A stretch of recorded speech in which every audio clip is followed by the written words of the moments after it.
qadiyada ku saabsan ama su'aasha ku saabsan niqaabka oo marada sida gaarka loogu fasilo loogu talo dumarku inay wajiga ku qariyaan waxa niqaab si gooniya loo sii yiraahdaa ka marka ishu ay doloosho il quri ay doloosho si ay gabadhu xuga aragto inta kalena wada qufulan kan marka dumarka badana maanta ay xidhaan isaasi u furan magaca burquc baa isaga la yiraahdaa magaca niqaab isagu ma laha guud ahaan gabadhu wajigeeda inay asturtaa waajibbaa mise waa sunne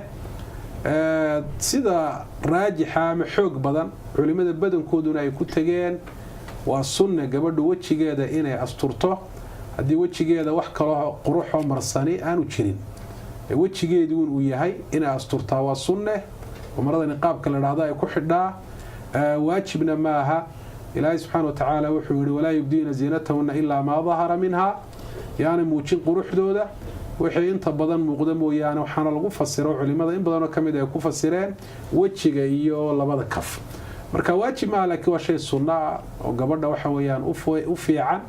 maadaama khilaaf bana uu ku jiro waracu sidaas ayuu ku jiraa xalaal miiradka iyo diin ilaashigu in gabadhu waxa weeyaan niqaabka ay xirato dumarkii saxaabiyaadka ahana waqti kala daayo waqtiga xajka ee gabadha loo diiday niqaabka Aisha sheegtay radiyallahu anha ragga safarka markay soo maraan